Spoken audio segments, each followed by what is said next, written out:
Since burning, all space is filled with the fragrance. All Buddhas smell it from afar.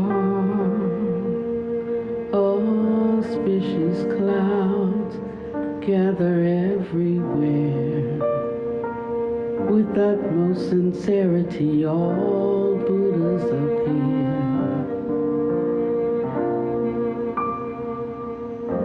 We pay homage and offer clouds of incense to the Bodhisattvas and the Mahasattvas. We pay homage and offer clouds of incense to the Bodhisattvas and the Mahasattvas.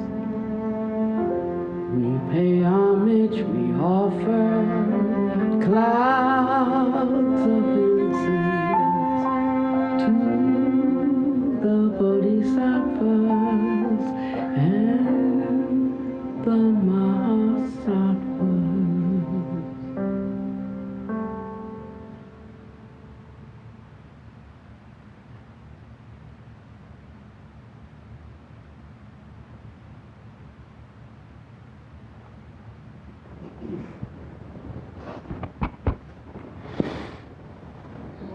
Good morning, afternoon.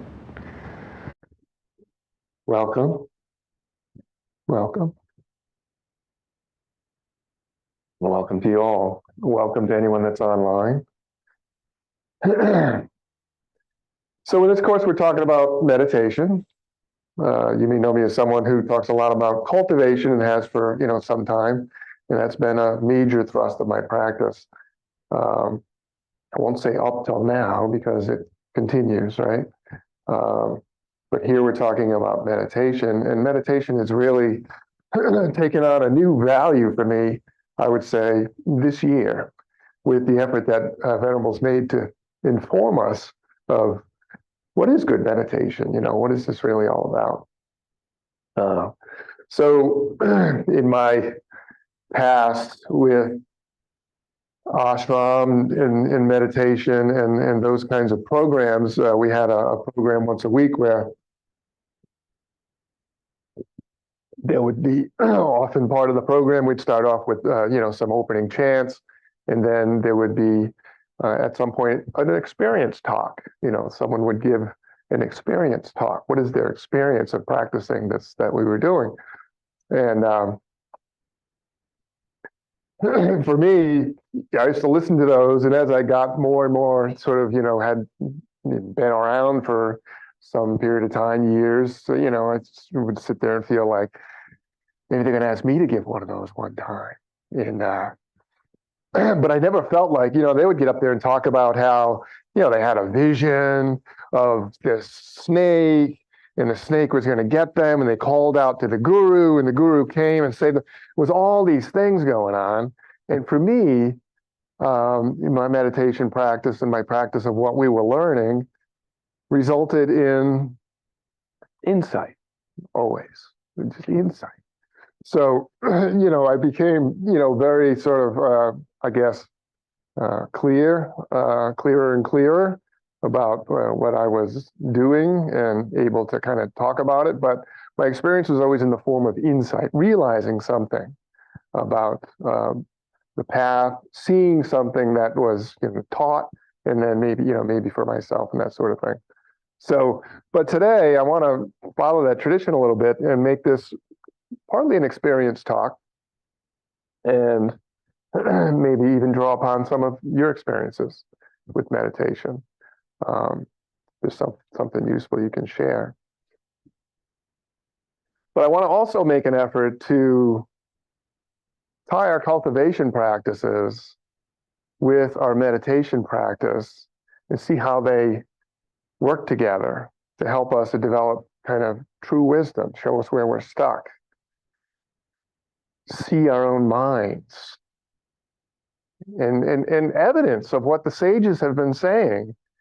You know, I'm a student of different traditions, mainly this one, the one I knew from my past, and the Christian contemplative or mystical tradition.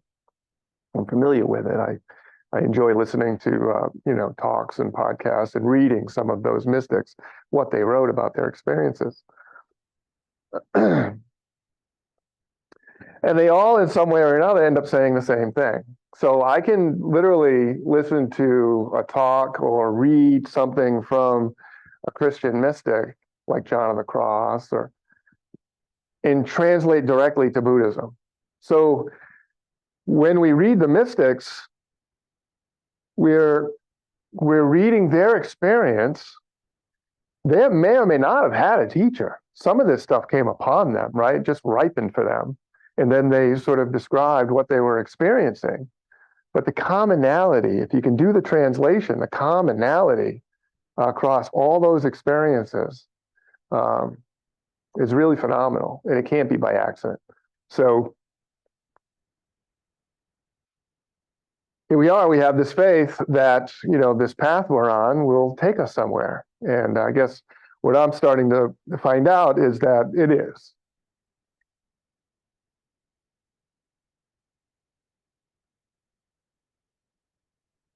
Turns out I can't I can't actually get up here without getting filled very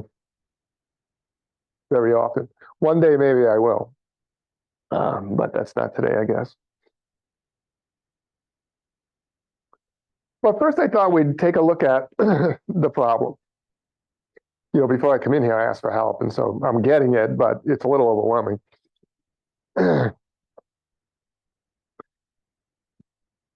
So the problem, right? Why are we all here? We exist, we're told, and we are beginning to see, I think some of us, that we exist in a state of suffering due to attachment to impermanent phenomena and a strong belief in an attachment to this idea of a solid, separate self, which they tell us is illusory.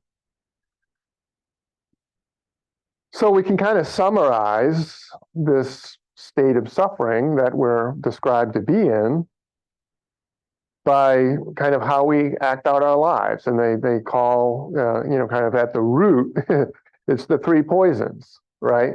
That because we have this deluded belief in a solid, separate self that we then go out to sort of advertise and protect and defend,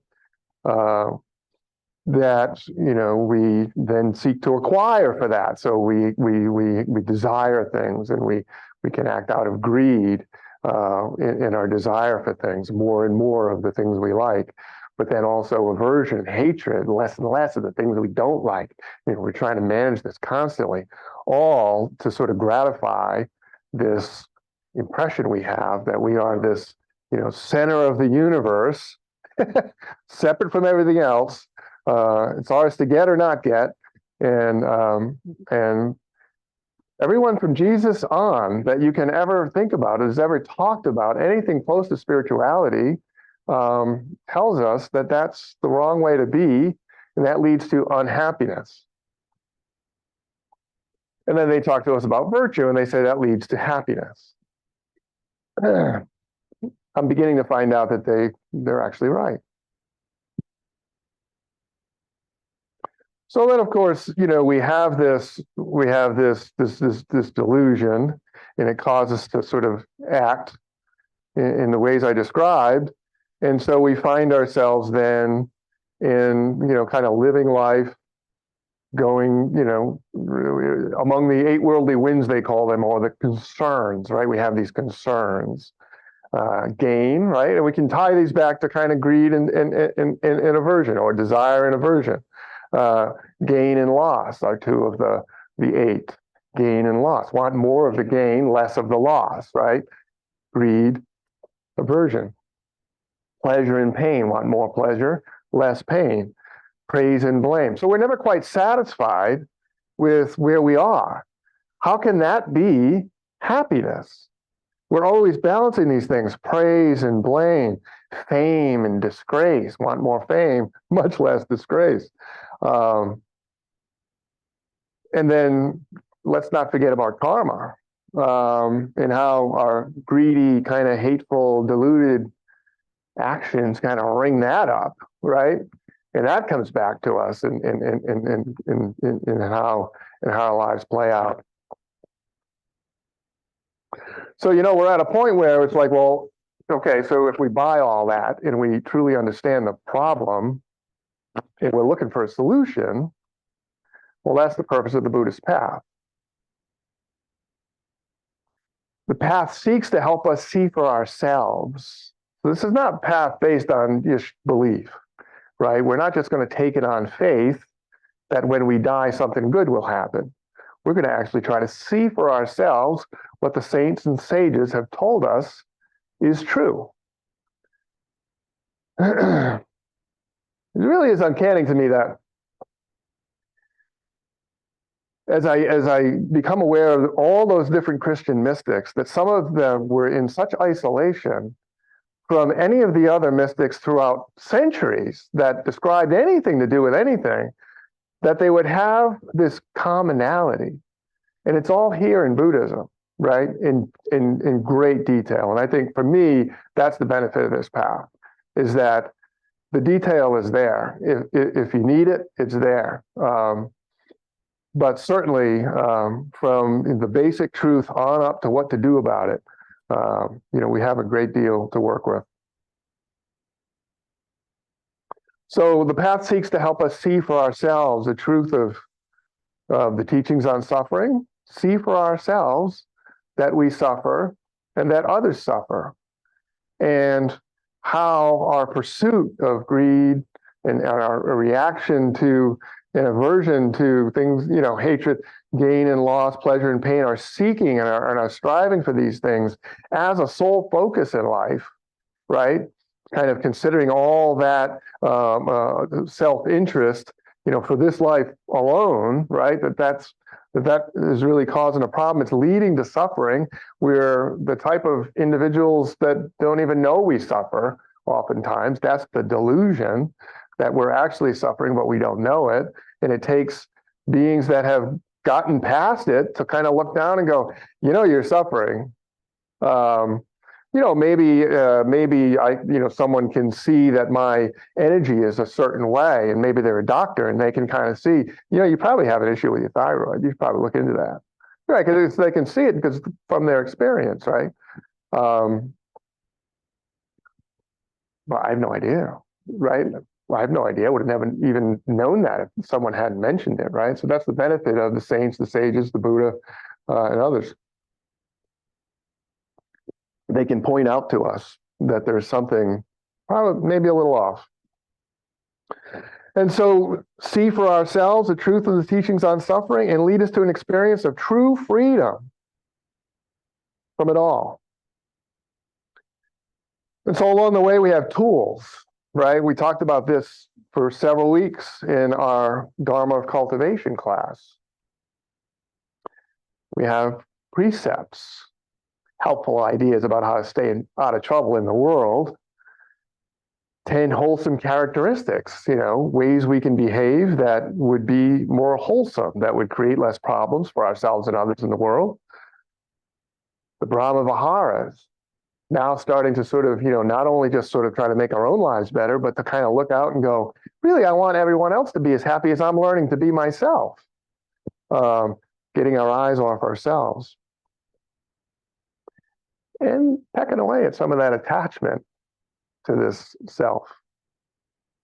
The Dharma of Cultivation, Bodhisattva vows, the 6 perfections. We went through all this in the Dharma of Cultivation. If you're unfamiliar with some of these, maybe it's a good time to maybe go back and listen to some of those recordings from that class. We have prayoga practices, prostrations, mandala offerings, refuge vows. This is this idea that, this deluded self wants things for itself. It acquires things and holds them, gets attached to them, fears losing them. And as we engage in practices where we practices designed to help us give ourselves away, right? Even give away any merit that we might gain by being virtuous. You know, we don't want it for ourselves, we want to give it away. And that's partly what we're offering when we do prostrations, the mandala offerings, we take refuge. And then finally, of course, we have the tool of meditation. And so, you know, all of these things are designed to kind of loosen our attachments to self and the phenomena we find ourselves amidst in this world, and to liberate us from this kind of otherwise very limiting and impermanent existence we find ourselves in.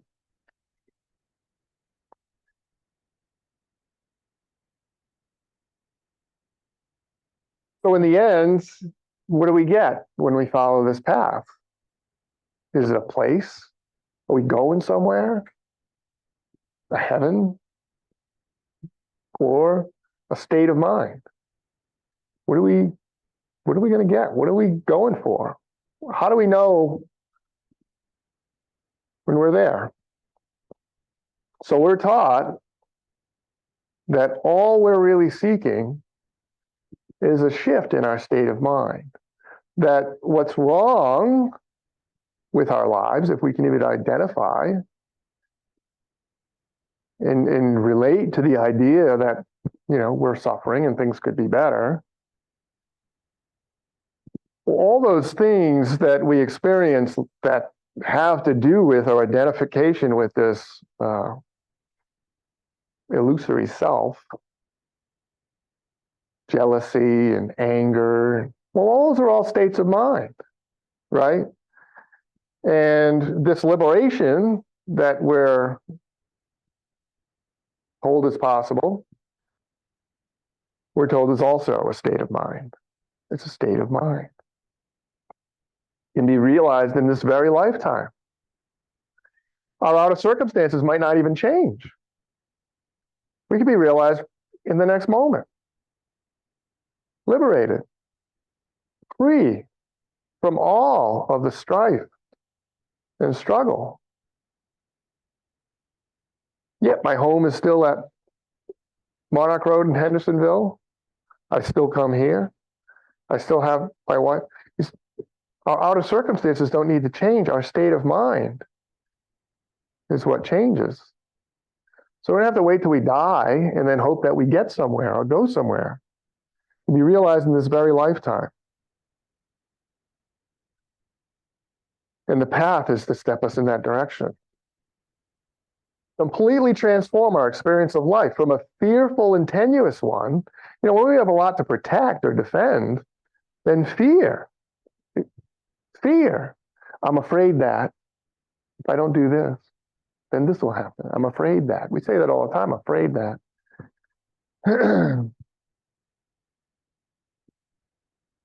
Transform from a fearful one to a totally fearless and freedom from even the cycle of birth and death and that pesky karma we keep generating through what the Buddha would call wrong action. Action undertaken with the wrong view. Oftentimes innocent enough, but there's an intention behind there we're not often used to seeing, and it generates some karma. And that piles up and needs to be sort of answered for. So with all of this, so we have this problem, we have our practices, many of which fall into the category of cultivation. So kind of where does meditation fit into the picture? And how does meditation benefit from all that cultivation practice? You know, we've said, we've learned from Buddha Master, makes a very strong statement that cultivation is 90% of the path. So 90% of our effort on the path should be related to cultivation. And only 10% is required for meditation, which makes meditation kind of seem like a small matter, almost optional.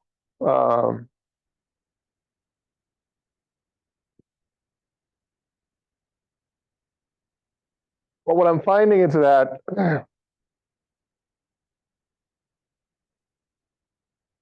it's as important as cultivation, but with a different purpose and a different outcome. So I talked about in the past how we can meditate till the cows come home. When we get off the pillow, we still have all those attachments, and we still have all that jealousy over there and all that. So it doesn't necessarily help us cultivate all those, and all those attachments and get free from all of that. So that's what we need a cultivation practice is that we can use while we're walking around in the world. I see the cultivation practices as kind of incremental, right? We need interaction in the world in order to sort of run into a flaw that we can then seek to address. That's how cultivation works, a little at a time. It kind of builds up. We don't even see it working. But we look back after over a year or 2 years and see that, oh, I seem to be freer, seem to be sort of a little looser about certain things. I seem to not worry if I was asked to do a Dharma talk yesterday, and right, it's today, right? So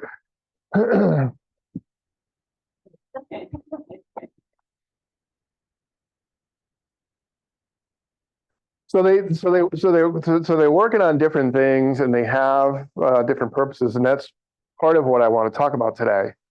But we realize that in order to make progress in meditation, and I want to read something from the Lam Rim, it's brief. We should be in a state of relative non-attachment, because it's in meditation that we can see directly our attachment, and we can actually have an experience of non-attachment. So we actually know what that is. But turns out if we sit down to meditate, for instance, after we just had an argument, how do you think that's going to go? Right? So I like this little quote from the Lam Rim. It says, before any meditation, one should examine one's mental stream properly.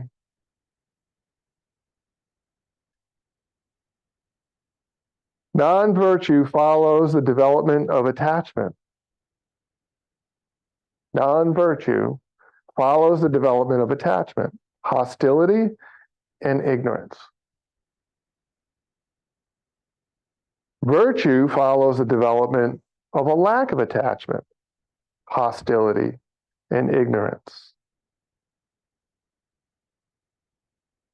Atisha said, if the root is poisonous, the branches and leaves will all be poisonous. If the root is medicinal, the branches and leaves are also medicinal. Similarly, if the root is attachment, hostility, or ignorance, whatever one does will be non-virtuous. So making a strong correlation as somebody trained as an engineer, it's an equation to me. It was extremely useful when I read that. I remember as soon as Sue came in, my wife Susan came in the house, I had to tell her about it and read it to her, because it was just like, wow, wait. So all this virtue training, and all the traditions have it, is designed to help us chip away at this strong sense of self-protection that we have, loosen that up, and that, lo and behold, it makes us happier, first off. And then if some of us want to take that further on a path like this, to see more, to realize more, we can do that by following the path. But so we have our cultivation practices, and those can be classified as practices of virtue, how to become virtuous. Not just moral, but really turning your eyes out, not so much on this self-concern, but to concern for others, and truly cultivating that. so that you truly are concerned for others. At first, it's like an effort we have to make, right? Because we have to remember to try to do it. But we want to cultivate it so that it actually becomes our way of being, our state of mind. And by doing that, we're chipping away at all that attachment to this self that we would otherwise be acting on behalf of, concerned with almost exclusively. And, fighting with others about things that may contend with those interests and those concerns, which leads to unhappiness. We might think we won that fight, but we probably didn't sleep that night, right? Is that happiness? Do we sleep good when we're happy or when we're not?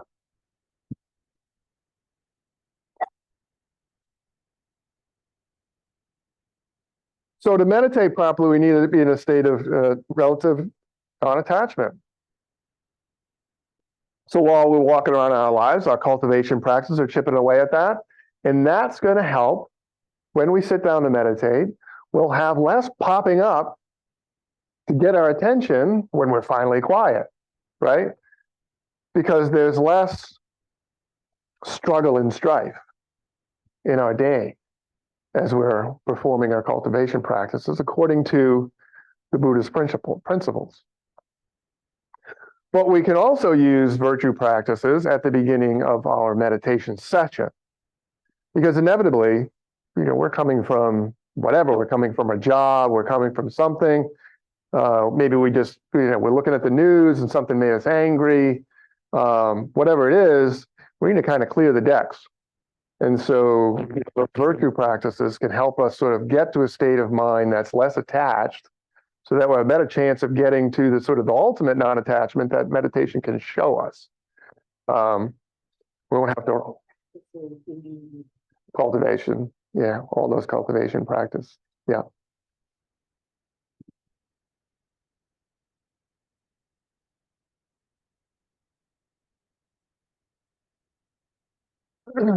So in our last session, Busita reviewed and demonstrated for us, there's Busita, a great example that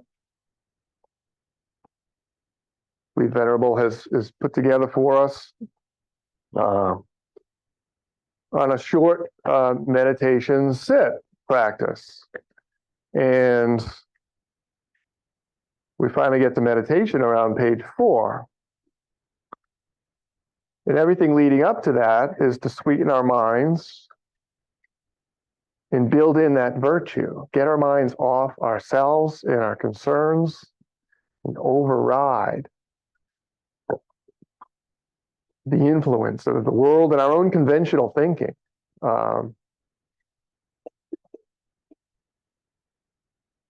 So, how can we prepare ourselves to meditate, shift our minds to a state of virtue so we're closer to that non-attached state of kind of emptiness or Buddha mind that we're actually trying to realize.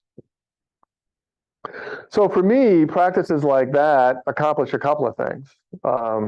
One is concentration. So we all have a certain way of going through a day. Our minds work however they work individually. And we go through the day going from one good idea to another. And that's how we go. And if we take an individual task, we may be somewhat concentrated. We chose to do it. So now, got time to do it. I might do a little, look at my phone. I might do a little, right? Are we really concentrated that much during the day? So, for me, these preliminary practices, as they're called, are to help us, first of all, get concentrated. I have a morning practice that has 4 pages of preliminary. I went through some of it a few weeks ago at Tisha's advice. That's 3 pages on its own. And there's these, statements, these aphorisms, many of them. And I find it's a level of accomplishment for me to be able to sit through those each morning and not read 3 of them while my mind was thinking something else. Right? They're intended not to be read and memorized. They're intended to be contemplated, really sort of considered. But, there's always time pressure and all these things. So, I find myself, but even if I have all the time in the world still to really concentrate and not have my mind drift off while I'm trying to read these things and consider them is a challenge. And I would say it would be a level of accomplishment in my practice when I can finally sit and read those 3 pages of aphorisms with good attention, having considered them the way they should be considered. Not to take an hour and a half doing it, but with concentration. The funny thing is, after I end the practice, and so there's the main practice, and that culminates in a sort of a meditation, right? And as I come out of that, there's concluding practices, right? More things to sort of read and consider, prayers. And I find that when I come out of the practice, my mind is just really running those things. Like, I'm not having to make a gross effort to read. It's just happening by itself. I am focused. I am clear, right?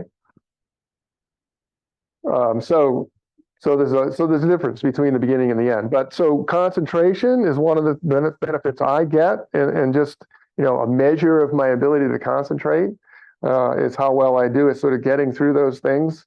So it really helps us to concentrate, because what is meditation but concentration, right? We're gonna concentrate on something. We're gonna either have a visualization or something. We're trying to concentrate. So these things will help us get from an unconcentrated state to a concentrated state, and then also get to that virtuous, non-attached mind mentioned in the Lamrim teachings that we just read. So Venerable's been trying to teach us practice meditation in ways that might be a little different than many of us are used to. She continuously emphasizes avoiding the dead zone, navel gazing type of meditation, right? And instead having an active, contemplative mind. In informing us of a process known as contemplative illumination, that is really what we're trying to engage in what we call meditation. She says it's gotten a bad rap. It's been misunderstood as something just quieting the mind. But it's much more than that. Something that seeks to illuminate wisdom and give us an experience of the true essence of our being, which will in turn help us to realize the falsehood of our belief in that solid, separate self. Like literally see it.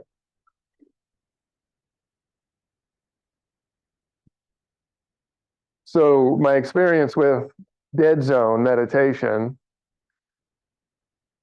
happened just the other day. We were sitting, maybe I did something on a preliminary basis. Maybe I did a little contemplation, but then it's time for meditation. What does that mean? Quiet the mind, right? Follow the breath, some kind of a thing, right? And so something I was trying to do in the afternoon, evening, I get drowsy in the evening. So the mind gets quiet, and then from time to time, I notice that, my head is down like this, and I've been somewhere, not quite sure where. I'm still meditating, sort of, because when I pick my head up, my mind is still clear. And it's in that, and it struck me that, oh, this is that dead zone that Venerable talks about, because it's clear, but it's like it has no purpose.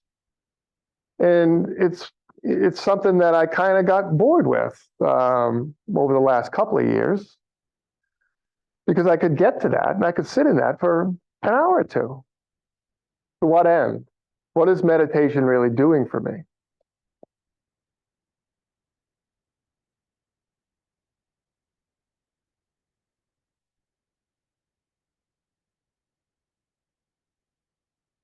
So for me, I think identified that it's because I consider the preparation for meditation, whether that's a chant, and in the old days we had that too. I would chant or somehow try to read something or do something prior to meditation to get my mind out of the world and over onto kind of the spiritual side. But then it was meditation, and when I consider them two separate things, I'm finding that's where the problem is, that they're two separate things. That meditation is objective of its own to quiet the mind, for whatever that's going to lead to, and that those other things are to get me out of the world. But what Venerable's been emphasizing is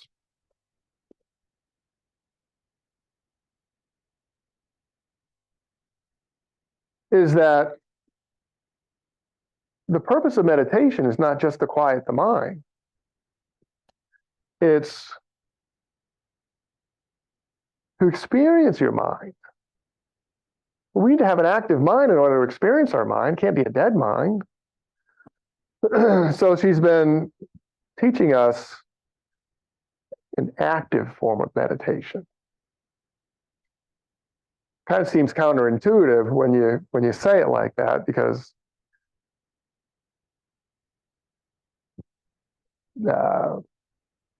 isn't it, if you told me I should achieve a quiet state of mind and then activate it, I would think that would be disruptive to what I had achieved, right? That somehow we would have some kind of contemplation still going on while we're meditating. So dead mind, but I have a Dharma practice as well. And that Dharma practice has an active form of meditation, I come to realize. Because throughout the Dharma practice, there's a visualization that's occurring. If my mind does get as quiet, if not more profoundly quiet, than the dead zone quiet, but I feel like I'm actively participating in something. And I touch base on my visualization, keeping it going. And the purpose that it has. So here I'm meditating with an active mind that has a purpose. I have a purpose. There's a purpose to what I'm doing.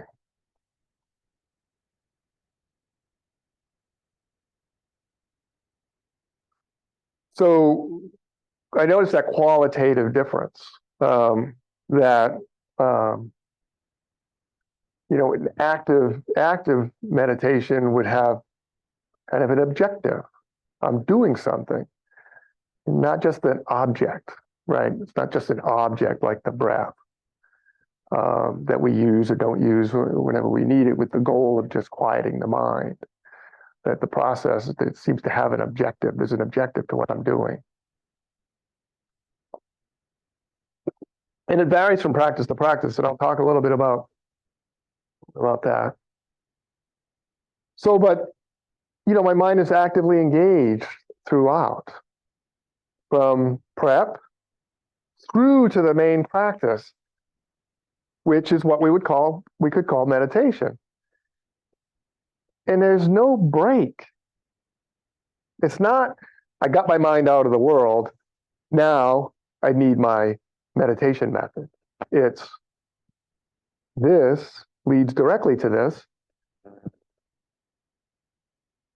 And the development of the virtue continues throughout the practice and even increases.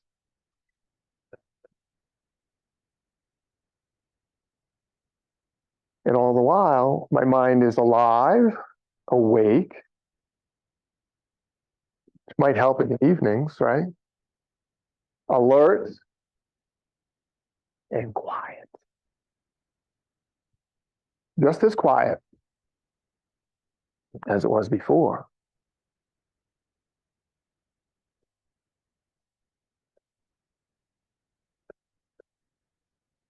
So, it's a mind that's sort of cultivated with virtue through our cultivation practices, walking around in the world during the prep, during each session, and then kind of increases in virtue throughout the main practice. In the practice that I'm talking about, I'm literally sending love and light and wisdom to all beings.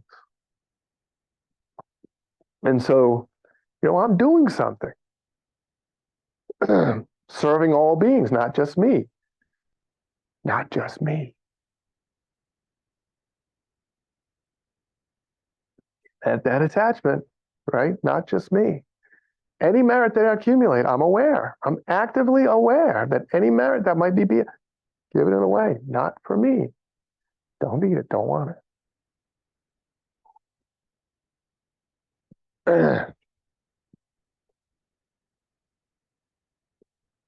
So I wanted to talk about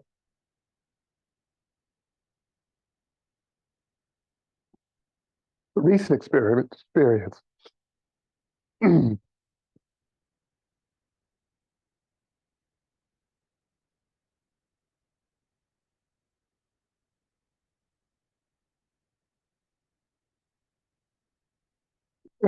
This is mostly gratitude. It's not sadness or any of that.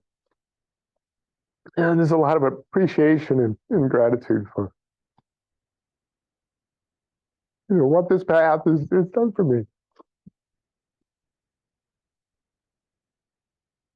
So I have this morning practice. We talked about that. And that's it. I got some tissues here. Thank you, Suka. Oh, thank you.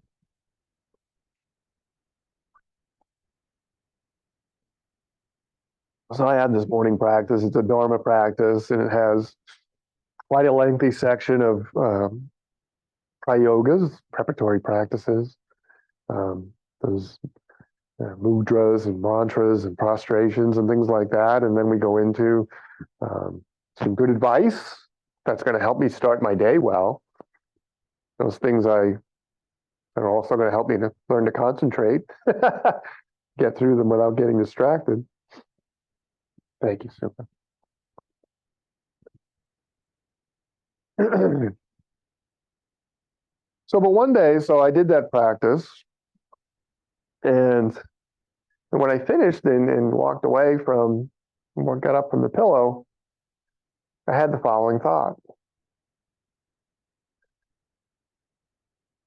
And the raw thought was, this is all just not necessary. The expanded version of that is all this struggling and striving is just not necessary. And I lost any sense of self-concern. And it was during a time when there was lots of self-concern to go around. Lots of self-concern. Lost any sense of self-concern. Felt completely free and fearless. By this time I'm walking around, I'm going to get my tea, but this is the sense that I have.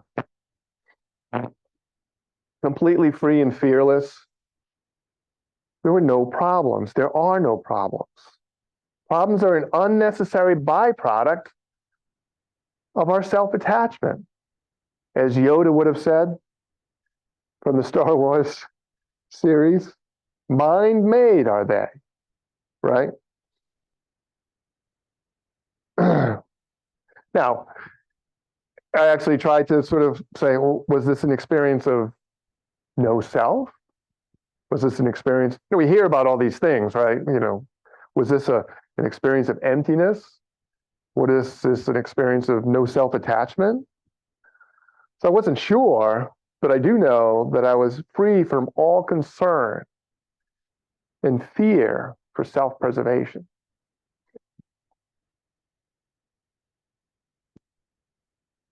So it's changed the way I see things. It wasn't just a fleeting glimpse of non-attachment, which I've had, often in meditation.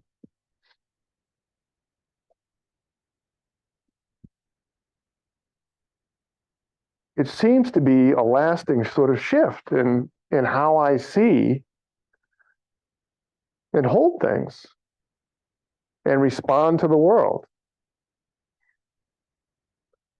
And that'll be true for at least as long as I can keep that experience top of mind, right? I'm sure it'll fade. I'm sure it'll get washed up and, the delusion once again. Hopefully it's something, one of those things, they say you can't unsee what you've seen. Hopefully this is one of those things that I can't unsee it. But it is subtle and thus, really fragile. So what I realized is that this is a way, a great example to me of how meditation can inform our view of the Dharma and the circumstances of our lives for the better.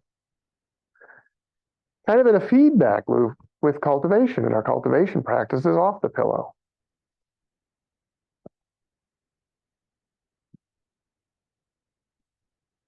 It is and I would say the difference is that, where cultivation is really, really, really necessary as we're walking around in the world, and we need the world to be able to cultivate, to work out those flaws, to see our behavior and how it acts in the world, and to really correct all that and get to that non-attached virtuous state that we want to be in.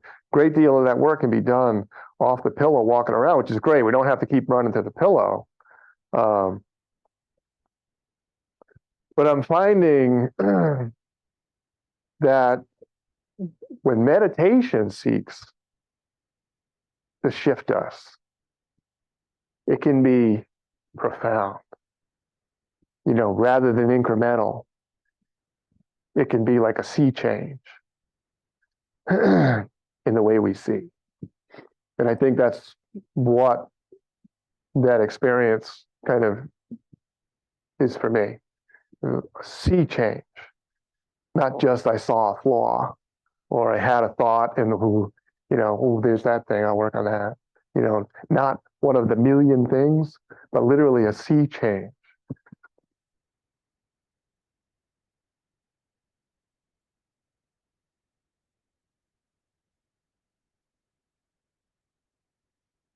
So meditation may be only 10% of our effort on the path, but the effect it can have on our actually seeing and understanding from experience what the sages have taken so much care to write and share with us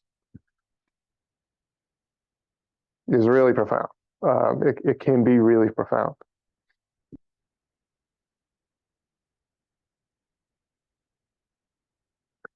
As can the insights we get from our cultivation walking around. And I guess I never really gave meditation its due in that respect. But now I can see, wow. Now, it wasn't while I was sitting in meditation that day, that morning, that all this occurred to me. It was when I got off the pillow and walked into the world that felt different. I was different. And things were different. It wasn't until I got up that I even realized, it was anything to really even remark on.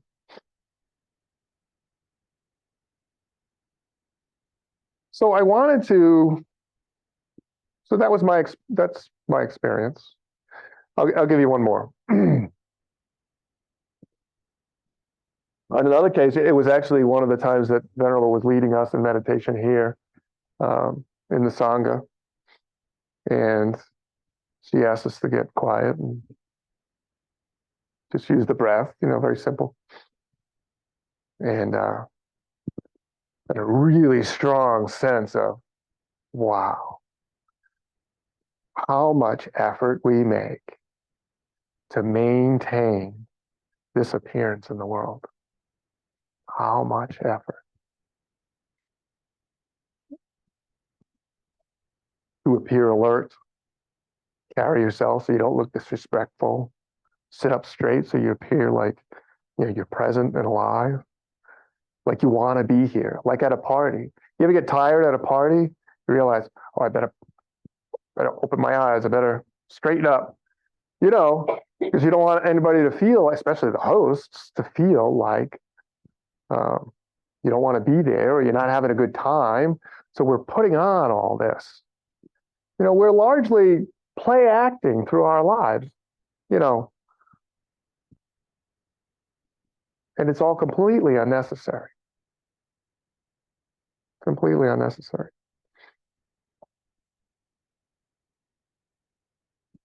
So if any of you can recall an experience that you've had in meditation where you realize something useful to your progress on the path, I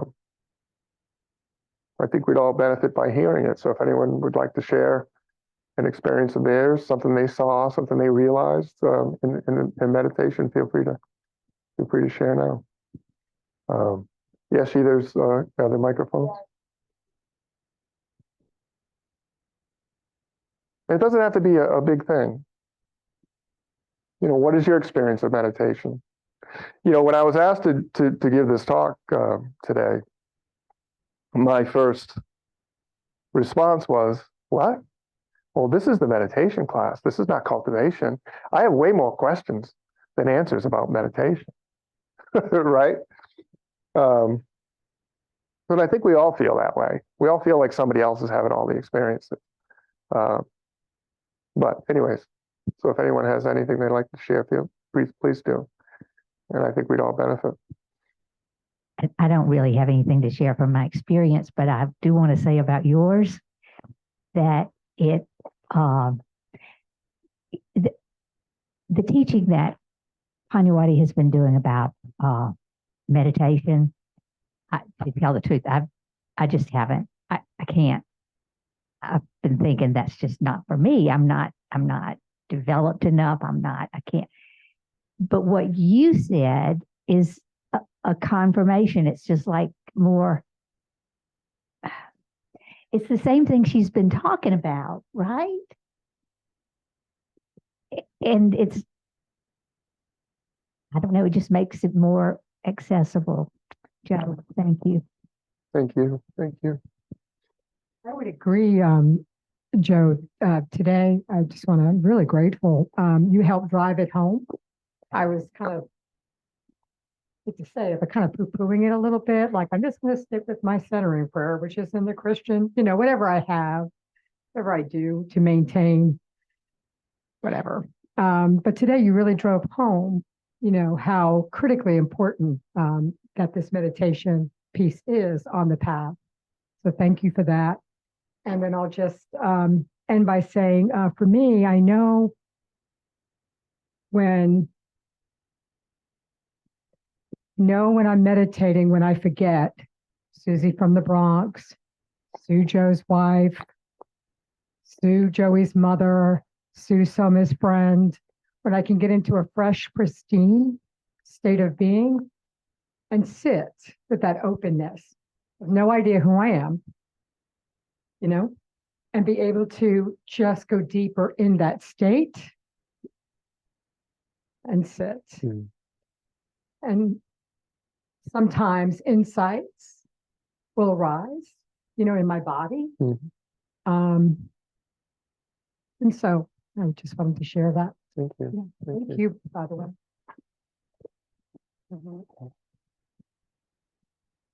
Go ahead, Kadar.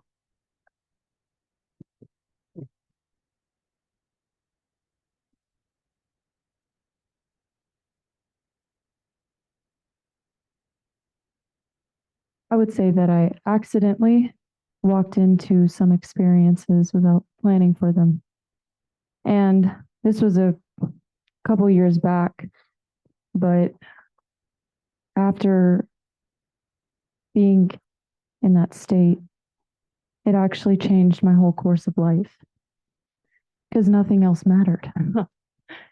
That is the home. That is where there is complete knowing, complete unity, and nothing else in this month, it's like nothing else mattered. And so after having that, I realized how off course I was in my actions and how I lived my life. And so it takes a lot of like turning and correcting. But it's a very deep yearning and a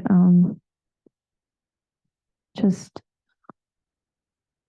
you become completely whole. Thank you, Kadar.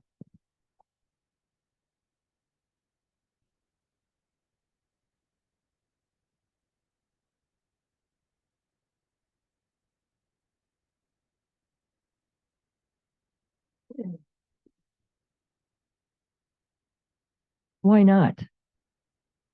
Why not? I mean, you have an alternative. You don't have to sit. You can go off and do other things and live a life that's familiar, maybe feelings of safety. Why not? Or maybe why? Because it's uncomfortable. It's not familiar. You sit down and, oh, I got to do this and I got to do that, or I want to do this and I wanted. So it really is, even before you get to the preliminaries, you got to check yourself and say, what? You know, do I do it because someone told me to do it? Or do I do it because it's important to me? You have to check yourself and really believe in your heart, in your essence, that a meditation can offer you something. And in the end, that something can offer it back to you. And it'd be easy to say, wow, Joe, that's really wonderful that you had that. Oh, that must have felt really great. But it's out here. You have to come back to yourself. Not like Joe. My experience will look and sound and feel differently.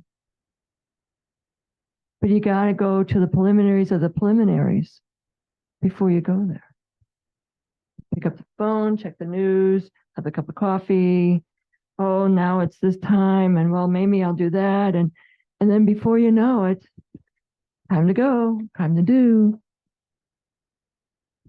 Why? What's your intention? Why does it matter to you, to any one of us? What gets us to that cushion? Because Venerable said it's a good thing. That won't work. So I think we have to really we talk a lot about the preliminaries, the preparation, getting, the sweetness to come. But it won't come without really being clear with yourself. Same as coming through this door here. Same as sitting here. You get something or you wouldn't keep coming. Something's offered, but you got to be open to accept it. And the same with meditation. If all you do is sit here, a wonderful talk, helpful, and you walk out and you do what you've always done, you'll get what you've always got, right? You will. So until and unless it becomes something that matters, that you believe in your heart of hearts is going to move you to a new place, it's going to allow yourself to open to that. So I call it the preliminaries of the preliminary. Am I prepared to sit or walk before I even can get to the prayogas?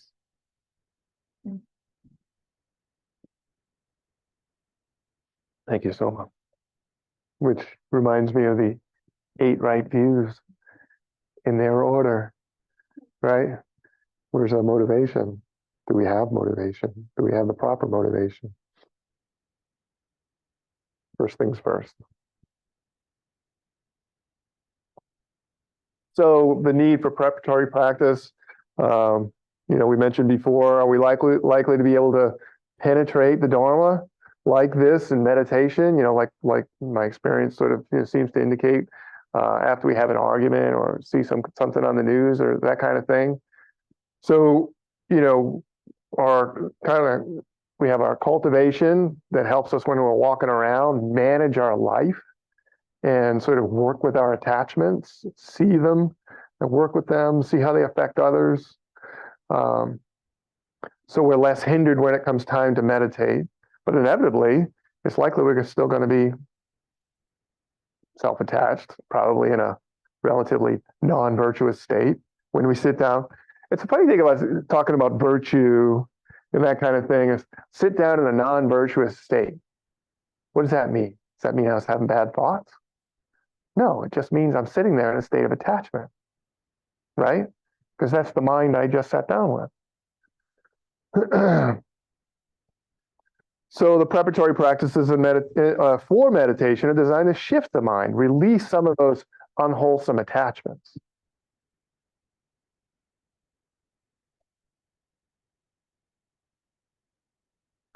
Now, I have a Dharma practice that I use in the morning.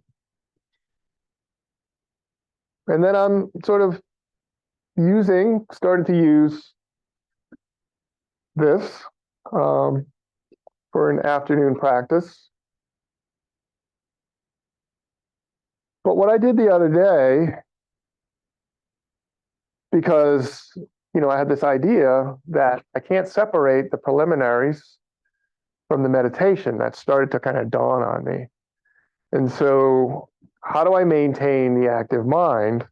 I get to a point here where it finally says meditation, and I can leave.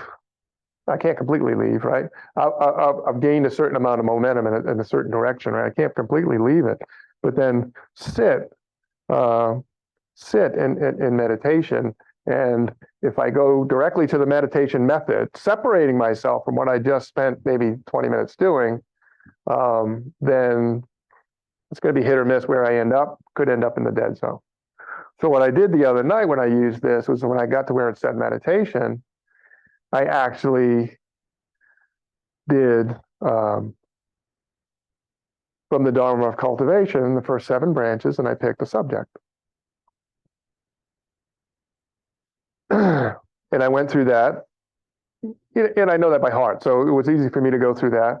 But then I kept that subject in mind throughout the meditation, you see. So now I'm active.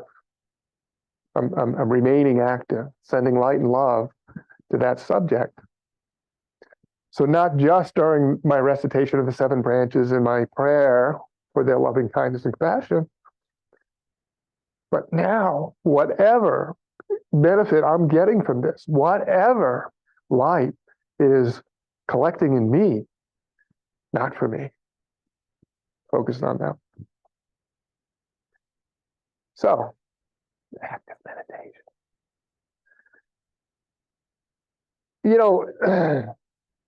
We're all different, like you said, the experience for each one of us is going to be different. What makes sense to us about any of this is going to be different for every single one of us. So we kind of have to figure this out for ourselves to some extent. Be a student of the game in one sense, right? Because there may not be somebody around to tell us everything we need to know all the time. So we kind of, we try things. And so as I've kind of tried to grapple with what she means by kind of, remaining active in meditation and seeing how things can play out, aside from my Dharma practice, I already saw a qualitative difference between that and other types of meditation that I was doing. But I couldn't put my finger on why.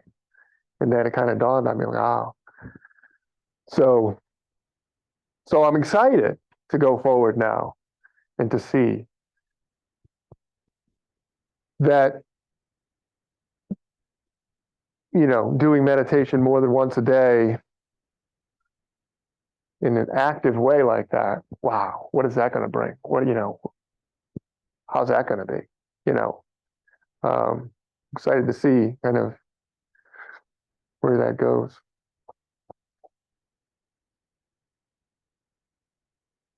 Because what Venerable says is we're exploring our mind. Now we can't sit there and go, look in this corner, look in this corner, look in this corner, right? That's not the kind of activity we want to have. But man, I touched on a part of my mind that knew something more than I had known up to that point and didn't expect it, didn't see it coming. Just opened myself up to, I guess, a sense of groundlessness and a willingness to give myself over to it. In this one podcast I listened to, is a Christian contemplative. His name is Jim Jim Finley, and somebody I have a great deal of affection for. But he says one of the things he likes to say, and they're in the way they talk about God, and so he constantly describes how God is there, constantly giving itself away, so that you can be you, as you, and to the point where if he stopped doing that, you would cease to exist.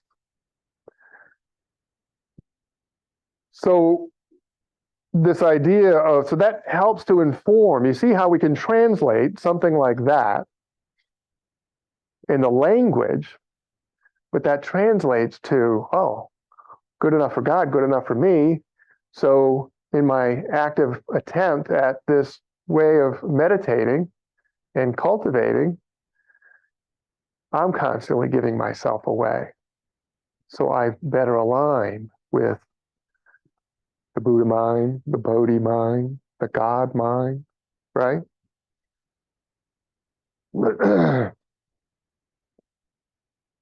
So that's another thing I've realized, is that we can find usefulness if we're dedicated. It's good to have a path that you're working within and that you stay within.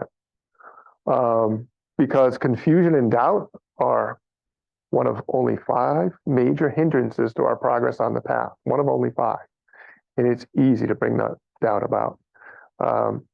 So I have my path, I have my practices. Venerable's leading us along, right? She's ahead of us. She's leading us up the mountain.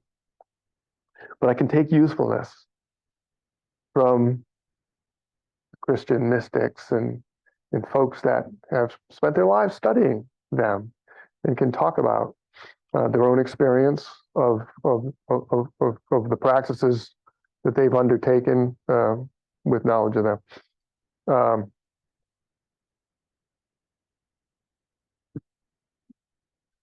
So, we have our Dharma practices. Some of us have been transmitted to us. Some of us have Kuan Yin practices. That's what I mean by a Dharma practice. That is the most qualitatively, it's the highest qualitative experience of meditation I have so far. And so I cherish that each morning. But we also can use things like loving kindness. Like I mentioned, the first set of 7 branches from the Dharma of cultivation. Pick a subject. Or use something like the King of Prayers that Brasida shared with us some time back. Choose an object, a friend, a family member, an acquaintance, stranger, an enemy. And after that contemplative portion of your preparatory practice, keep sending light and love to that subject or to all beings. But know that as you're opening yourself up to all that is, that you're receiving something. Believe that. And then be willing to give that away as it's coming to you. That makes you active. At least that's the way I'm seeing it. Venerable may come in here next time and do a whole corrective on this whole talk. She's welcome to do so. But I hope I'm understanding what she's been trying to convey with great effort. So in conclusion, we've touched on a lot of this. I mean, our meditation experiences really can alter the structure of our beliefs about ourselves, the condition we find ourselves in this world, can really alter that. We can see something that's profound enough to make us change the way we behave. It's not just cultivation practices walking around. Meditation can actually have a profound effect and create a sea change of experience in the way we see. But we still have to do all that work off the pillow to maintain what we might have gained, if we can even speak of it that way.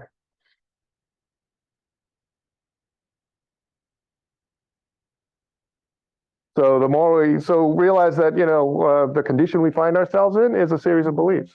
This is we believe we are this solid separate self. We believe that these things are, we believe this. This is a belief. We're on this path and we say, well, we don't want to be on a path where you just believe and wait till you die. We want to be a path of experience. Well, the one thing we need to unravel is our belief in the condition we find ourselves in, and that there is something besides that. But so, our meditation, our cultivation can help to chip away at those beliefs, which is that delusion stemming from our self-attachment. The closer we get to our true essence, the easier our cultivation becomes.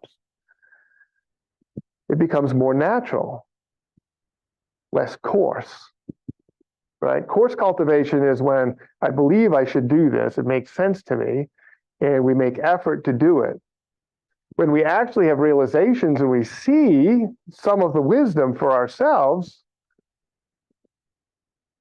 it changes the way we are in and of itself, and then we're still cultivating, but without so much effort. It just makes perfect sense to us now. It's not something we're striving for. And in turn, as cultivation gets easier, that's an indication that we're probably making progress, and some of this is becoming who we are. Meditation gets easier because we're clearer when we sit. We don't have these things popping up as soon as we sit down. Oh, we have a mind that needs something to focus on. Here's this thing. Remember when you said that to that one? Remember when you did that? Roll the clock back 30 years. Remember that? So there's all this stuff that our cultivation seeks to help us recognize, acknowledge, and unwind, or at least let go of. Right? The past is the past. We can't do anything about it. We can correct going forward.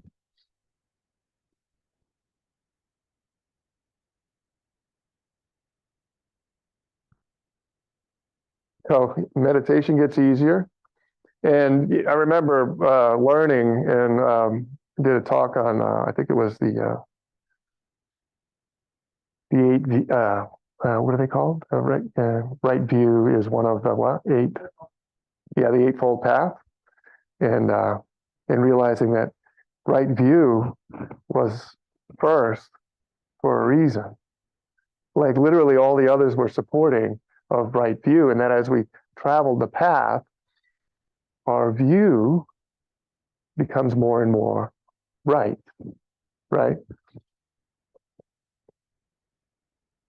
And so as our cultivation helps to transform us and our meditation progresses, we have these kind of, every now and then profound sort of impacts. There's like a snowball effect, a feedback loop. One thing's feeding the other. It's just exponential change. You can start to see what happened. Imagine if your meditation and caused you to see things in such a way that you no longer did any of this, like whole things that are a million individual things in cultivation, but no need for that anymore. Well, that's a lot of progress.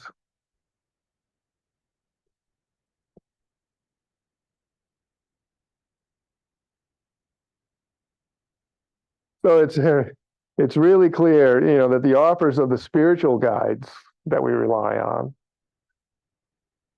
wrote from their experience.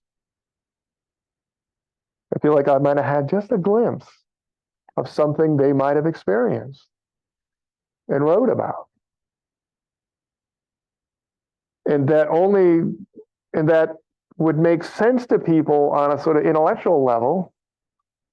But in order for us to really know what they were talking about, we would have to experience that too, or something like it.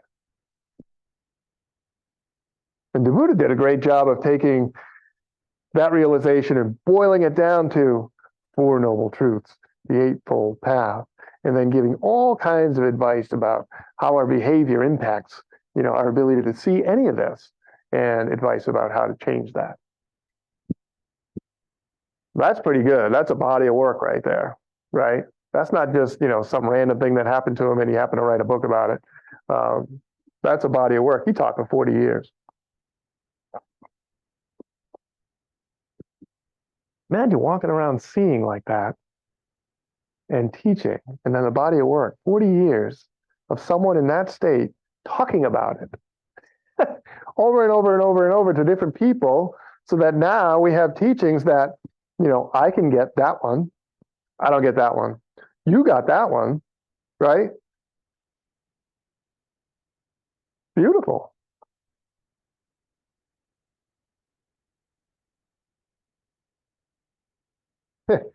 And also, no wonder we don't believe what they wrote, right? Until we start to see it ourselves.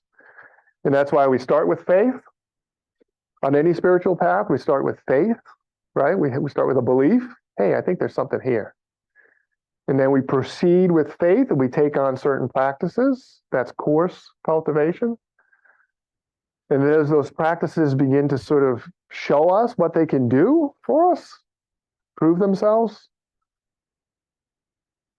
now we're walking the path. Now we're tracking. Now we got something. Now this is self-perpetuating. We wouldn't dare give it up because it's proven itself to us. It's true.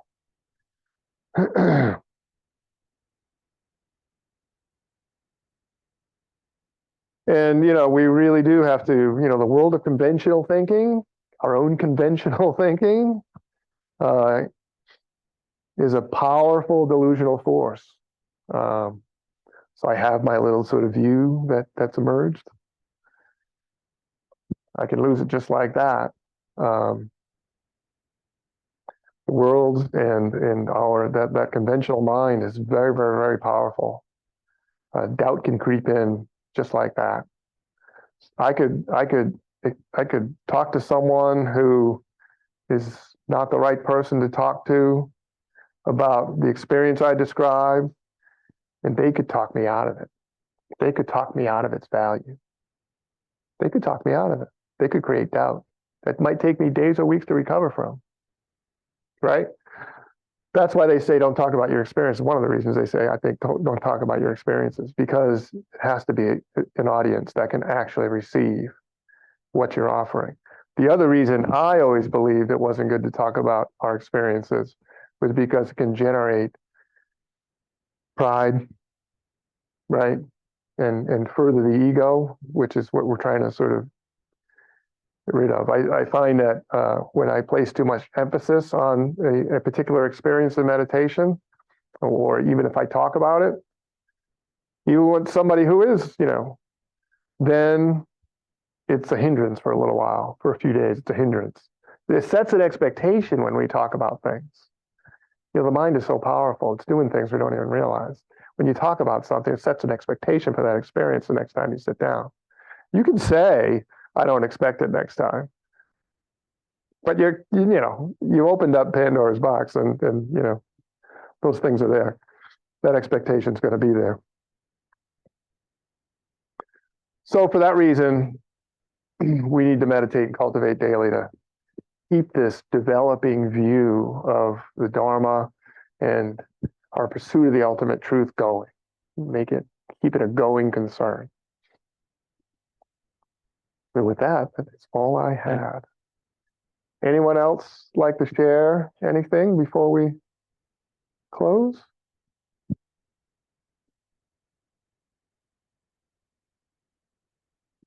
Well, thank you. Can we offer merit? Can someone offer merit?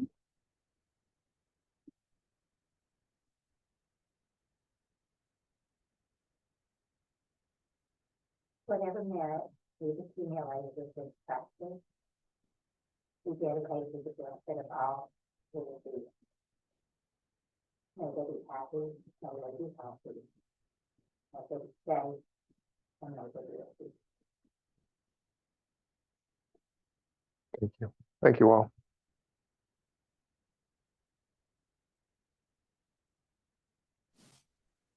Thank you, Joe. Thank you, everybody.